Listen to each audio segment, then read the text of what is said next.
Hello there, thanks for joining me this Monday. I'm Ras Adibaratzi and these are tonight's headlines.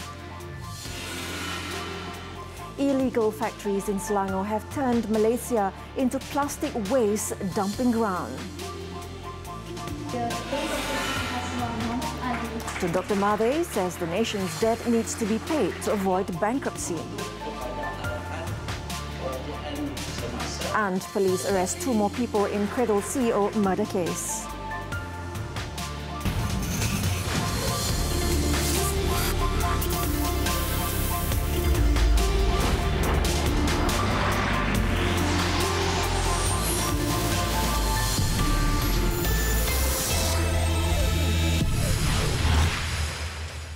Assalamualaikum and it's good to see you again. Prime Minister Tun Dr. Mahathir Mohamad is back on the world stage again after a 15-year break from the United Nations General Assembly, UNGA. The Premier, who last addressed the Assembly in September 2003 as Malaysia's 4th Prime Minister, is scheduled to arrive in New York tomorrow for a working visit to the 73rd session of the UNGA. Tun Mahathir was notorious for his vocal stance on powerful nations while addressing the UN assemblies in the past, besides consistently voicing issues concerning Third World and Muslim countries. However, Foreign Minister Datuk Saifuddin Abdullah told the Malaysian media in New York that Tun Dr. Mahathir is expected to lay a different set of cards on the table during the Assembly's general debate on Friday, with the framework of new Malaysia's foreign policy set to top the agenda. Dan terus mempertahankan pendirian negara yang berprinsip mengenai isu-isu antarabangsa. Bagi kami di Wisma Putra, ucapan Tun Dr. Mahathir ini kami anggap akan jadi ucapan dasar luar lah. Inilah ucapan dasar bagi dasar luar. 2 kali sebut dasar ni. This is going to be to us. We are looking forward. And this is to us the policy speech of our new foreign policy. Ini kali pertama saya bertemu dengan mereka, maka soalan pertama tentulah tentang Malaysia baru. Apa maknanya? There's a lot of interest on what new Malaysia means to many people. And secondly, of course, their favorite question will be, apakah ada dasar baru dalam dasar luar Malaysia? And we will have to, we will take this opportunity to explain what our policies are. I mean, these are besides the other topics that are always on the table. The Prime Minister is also accompanied by Defence Minister Muhammad Sabu and Health Minister Dr. Zulkifli Ahmad, besides Datuk Saifuddin and Tun Dr. Siti Hasmah Muhammad Ali. His 5-day working visit to New York is filled with a tight schedule. Tun Dr. Mahathir will participate in a dialogue with the US Council on Foreign Relations on the situation in Malaysia and US-Asian ties. The Premier is scheduled to participate in a panel discussion at the Bloomberg Global Business Forum and deliver a speech on Malaysia's challenges in security, well-being and sustainability in Asia. Several major American dailies, including the Washington Post, New York Times and Wall Street Journal, are scheduled to have special interview sessions with him. Tun Dr. Mahathir is expected to hold several bilateral meetings with his counterparts and meet renowned entrepreneurs and prospective American investors.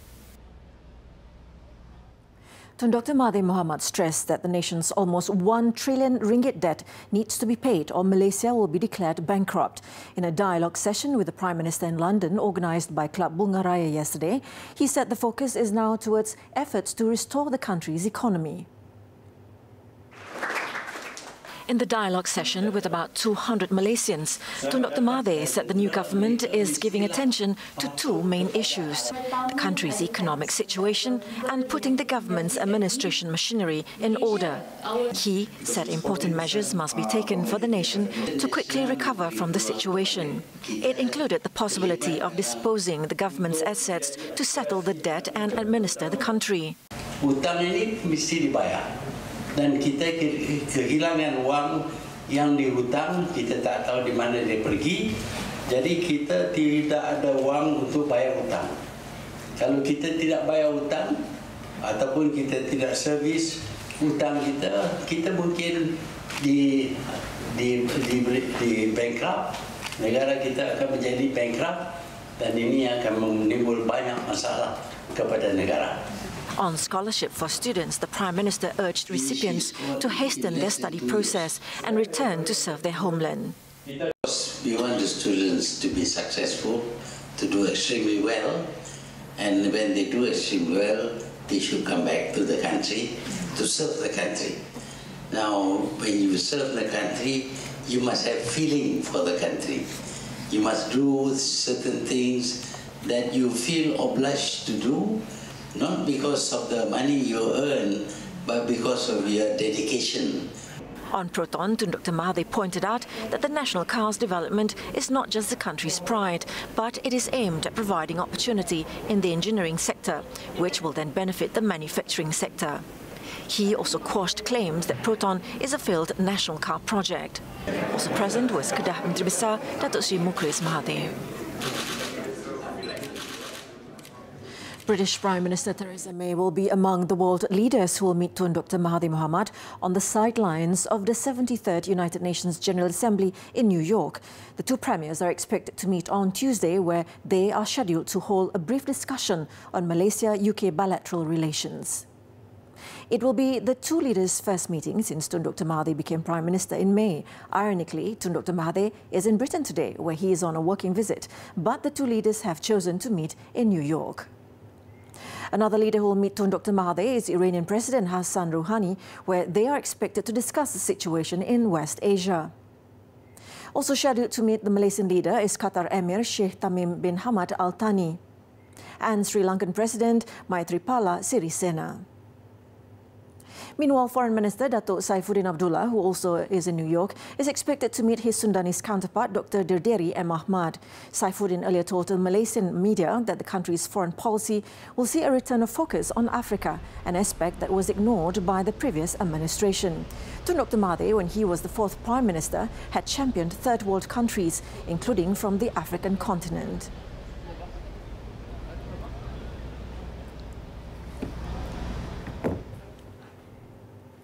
Thousands of tons of plastic waste are allegedly sent in droves to Malaysia, where illegal plastic recycling factories have been multiplying at an alarming rate since China banned plastic imports at the start of the year.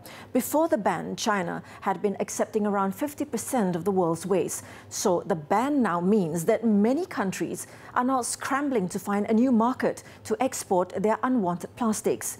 And a popular destination is Malaysia. Shafiqa Razali reports. Checks by NTV7's Mandarin News crew in August this year found that most of the factories are hidden in palm oil plantations because rent is cheap and their locations accessible to waterways. Owners of fish and plant ponds operating nearby claim to have lost all their stock in the past 2 months due to the toxic wastewater. Plastics that cannot be recycled, either because they are too contaminated or just not economical to do so, are either dumped or burned, leading up to a devastating effect on the environment and the health of those living nearby. An investigative report for Insight, a program on Radio New Zealand RNZ, has also supported these findings that Malaysia has become a popular plastic dumping destination for New Zealand, Australia and the United Kingdom. According to RNZ, New Zealand's exports to Malaysia alone has tripled in the last 6 months, contributing to the mushrooming of nearly 42 illegal plastic recycling factories in Dinjarum. In June, it was reported by the UK's National Audit Office that Malaysia has become the main destination for the UK's plastic waste. It was reported that about 250,000 tons of plastic were exported as waste to other countries in the first quarter of this year, with Malaysia receiving 17% of the amount. Reuters also reported earlier this year that annual imports of plastic scrap into Malaysia jumped to 450,000 to 500,000 tons in 2017 from 288,000 tons in 2016, with Malaysia, Vietnam, Indonesia and Thailand sharing a spot to become among the top Southeast Asian countries to replace China's previous role. If you need to prevent pollution, you basically need to incur costs. So if they are taking waste here in the pretext that they're going to recycle it into something else, that means they need to deliver that. We are not sure whether there's monitor or not, but based on the complaints that have emerged in the media, it is the locals are actually reporting they're basically burning and just dumping this waste in the palm oil estates and so forth, and nothing much is being done. Now, when you burn these materials, basically plastics, they have other chemicals in it which can cause a lot of health problems. Secondly, if you burn it or even you leave it exposed under ultraviolet, these chemicals can actually break down and enter the water stream to groundwater, and because the location where it's happening is very close to seaside, there is a potential also chemicals reaching to the seafood. So you might have shellfish and so forth. It might even enter food chain. Well, the issue actually can be resolved. We have 3 ministries involved, the local government ministry, the Ministry of Environment, and also, on the other hand, the Ministry of Health. So I think they can come together, work as a team, and find a solution for this. And the members of public, I think they do not need to fear anything. I mean, end of the day, it is their health being impacted, and it is the authorities' job. They are paid to do this job. They're supposed to come down and solve problems, and it is very, very coward behavior if they are just pointing fingers to each other. Any Tom, Dick and Harry can do that, but if they are given position as Director Generals or even ministers or deputy ministers, they should be ashamed if they are pointing finger. Because when they point one finger to the other party, the rest of the fingers are pointing back to them. So they should start doing their job and stop pointing fingers. Shafiqa Farahin Razali for 7 Edition.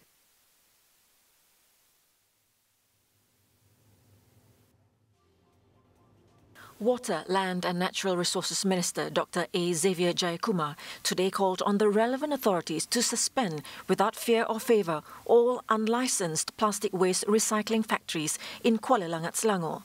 The Kuala Langat MP said the unabated recycling activities continued to pollute the environment and pose health risks to nearby residents in his constituency. In a statement released today, he said the activities continued despite his order last month to the Kuala Langat Municipal Council MDKL to suspend the operations of all plastic waste recycling factories in Kuala Langat. Further adding that the continued operations of these operators could possibly mean 2 things: that the authorities and enforcement agencies were either in cahoots with the operators or that they are simply not carrying out their duties. Xavier also received feedback from complainants in his constituency alleging that Tenaga Nasional Berhad (TNB) had failed to cut the electricity supply to the illegal plants and their waste dump sites, citing legal issues. Other complaints include the alleged lackadaisical attitude of MDKL and the Selangor Department of Environment (DOE) in conducting enforcement operations to ensure that the plastic recycling operations and subsequent pollution were put to a stop. This, he said, has led to his constituency and the country to be targeted as a prime destination for plastic waste dumping. The ujian pencapaian Sekolah Rendah UPSR for the Bahasa Melayu paper took place in all schools nationwide today. The apprehension of having to sit for the exam was not only felt by the candidates, but their family members as well. In fact, there were some parents who even accompanied their child to school for some moral support. Our TV crew went to Sekolah Kebangsaan Bukit Jelutong, Shah Alam, Selangor and found that parents and family members of the UPSR candidates were present as early as 7 a.m. They came to show moral support so that the candidates would not be too nervous when entering the exam hall. Ini nenek yang selalu datang tiap-tiap tahun. Sebab tahun ni cucu saya 2 orang ambil. Anak Liza dengan anak Maziah. So terpaksa bagi moral support lah. Pasal tahun-tahun lepas pun kalau cucu saya ambil UPSR saya datang. SPM ke UPSR ke memang selalu saya datang. Meanwhile, another UPSR candidate's mother, Suhaila Ahmad, said that she tries to lessen her child's apprehension in the best way she can. saya cuba kurangkan stres dia, cakap dengan dia, you buat apa yang terbaik, lepas tu yang penting you kena tenang dan cukup rehat. Dan even semalam pun saya tak suruh dia study sangat, suruh dia go out and play, and then malam tu tidur cepat, and then kata kat dia lah kata-kata semangat in terms of jangan stres lah. Suhaila said anxiety can be overcome if the candidate does early preparation before sitting for the UPSR. Saya rasa zaman sekarang anak-anak dia tak macam zaman saya, or zaman you maybe. Dia lebih tenang dan sebab dia dah rasanya dia orang dah dibagi enough exposure oleh cikgu-cikgu dengan internet, dia orang dah ada enough exposure, dah banyak percubaan, dah banyak rally semua. So saya tengok anak-anak, termasuk anak saya, dia tidak berapa stres dan dia lebih tenang lah, dan dia tahu apa nak buat, insyaAllah. The UPSR, which began on September 20th until Thursday, involves 440,743 candidates, with 430,031 of them in a government school and government-aided school candidates, while 10,712 candidates are from private schools. A total of 8,100 examination centres were opened nationwide, involving 54,253 examination invigilators this year. The Ministry of Education, MOE, has stated that no press conference will be held to announce the results of the Ujian Pencapaian Sekolah Rendah, UPSR. In a statement issued by the ministry, the move is done to lessen the stress among the candidates, their parents and school. The MOE said that the UPSR is not an examination of certification level. Indeed, it is merely evaluating the minimum understanding of students after 6 years of studying in primary school. Therefore, the MOE states that nationwide media coverage might affect the effort by the ministry in reducing the level of stress among students and parents.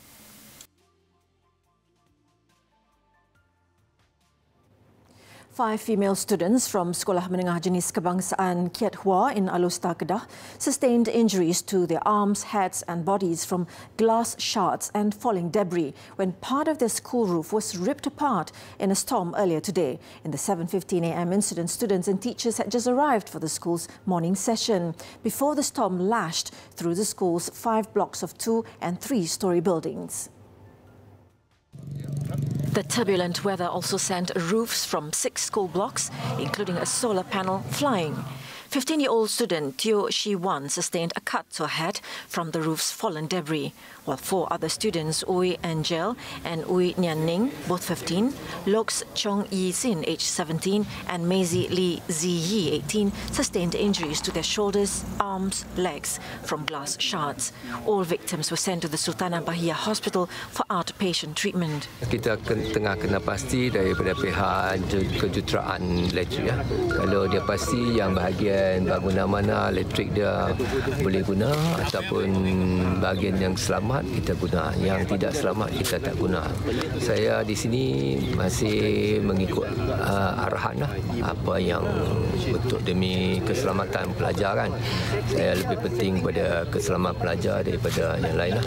The school has 2,100 students and 192 teachers, but only 1,000 of them were present for the morning session. The total damage to the school has not yet been ascertained. Barisan Nasional BN has reached a consensus to boycott the Port Dickson by-election scheduled to be held on October 13th. The coalition's chairman, Datuk Sri Ahmad Zahid Hamidi, said BN is of the opinion that the act of vacating the seat to fulfill the agenda of an individual was against the principles of democracy. The BN chief disclosed this at a media conference after chairing UMNO's political bureau meeting today. Maka kami mengambil keputusan bahawa Barisan Nasional akan memboikot pilihan raya kecil Port Dickson ini. Artinya kita tidak akan meletakkan sebarang calon yang mewakili mana-mana parti komponen Barisan Nasional atau atas nama Barisan Nasional. mana-mana parti. He added the decision to boycott the parliamentary by-election was made after discussions were held with BN component parties as the seat was allocated to MIC. When asked if UMNO would support past candidates should the latter decide to field its candidate for the seat, Datuk Sri Zaid, who is also UMNO president, said both parties have yet to discuss on the matter. But so far, BN is sticking to its final decision to boycott the polls. The Port Dickson by-election is being held after its incumbent, Datuk Daniel Balagopal Abdullah, vacated the seat to make way for PKR President-elect Datuk Sri Anwar Ibrahim to return to Parliament. PKR will be discussing the party elections ruckus during its political bureau meeting tomorrow. Its Vice President Nurul Izzah Anwar said the meeting is to discuss feedback from party members seriously. In the election, Nurul Izzah is defending her post. The party's communication director, Fahmi Fazil, reportedly said the incident in Kedah warranted an investigation by the party's disciplinary board. He said the possibility of sabotage could not be ruled out and the police should take action if there was an element of crime involved.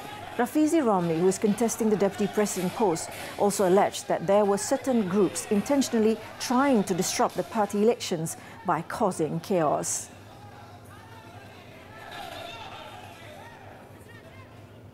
In the meantime, Cheras UMNO Division Chief Datuk Sri Said Ali Al-Habshi has resigned from UMNO. He said this in a statement posted in his Facebook account today. Datuk Sri Said Ali said that he made the decision to leave UMNO with a heavy heart.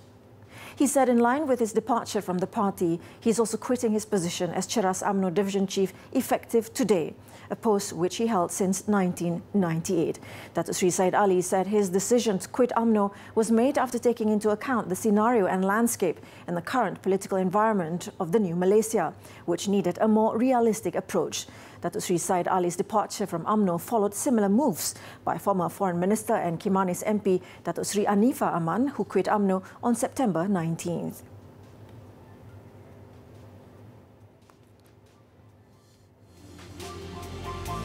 After the break, wife-beating question in Form 5 model paper stirs uproar in Twitter Jaya. More details next.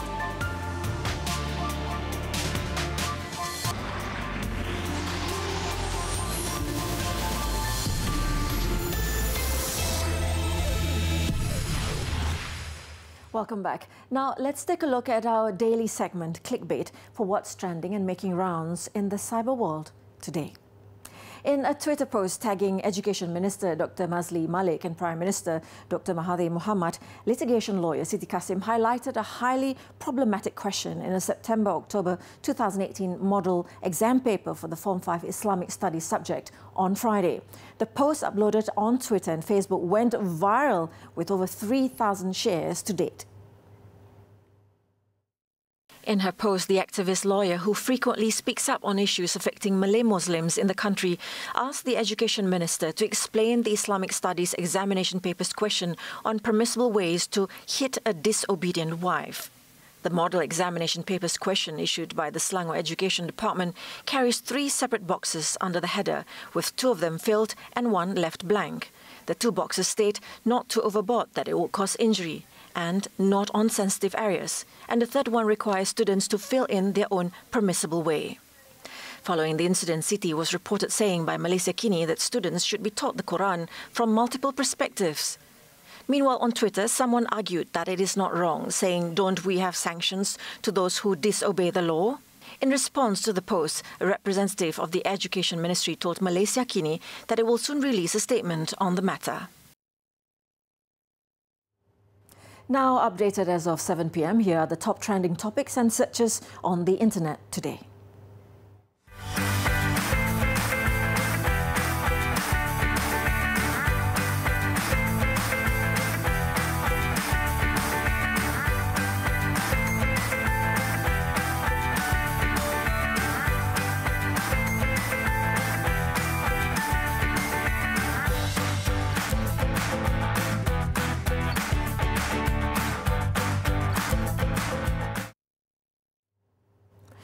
2 more people have been arrested in connection with the murder of Cradle Fund CEO Nazrin Hassan. According to police, the married couple was detained in Taman Tun Dr. Ismail at about 10:20 p.m. yesterday and will be remanded until Thursday. Selangor CID Chief Senior Assistant Commissioner Fazil Ahmad said the woman was related to the CEO's widow. So far, 4 other people have been arrested in connection with the case, although all 4 were later released. Nazrin's wife, Samira Muzaffar, and her ex-husband were arrested and remanded on September 4th, followed by 2 teenagers who were detained on September 8th. Nazrin was killed in a fire at his home on June 14th, but early last month, police reclassified the case as murder following a forensic investigation by the Fire and Rescue Department. He was found dead after being trapped in a fire on the upper floor of his house in Mutiara Damansara with burn marks on 30% of his body.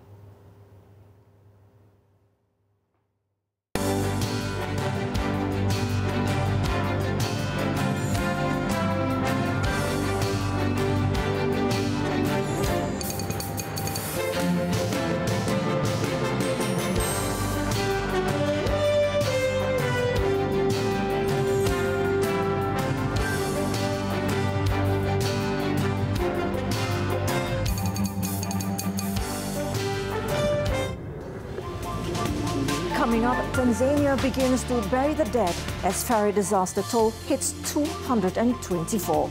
We'll be right back.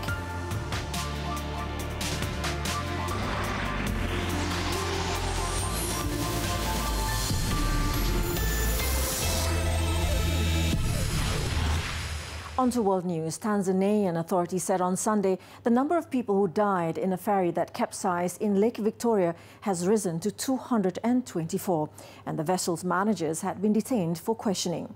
The ferry MV Nyerere sank on Thursday evening, just a few meters from the dock on Ukerewe, the lake's biggest island. The definitive cause of the capsizing is not yet known, but officials said preliminary investigation shows the ferry was carrying more people than legally permitted. Boat accidents on Lake Victoria, which is shared by the East African countries of Uganda, Tanzania and Kenya, are common, often caused by lax safety laws, weak enforcement and old and poorly maintained vessels.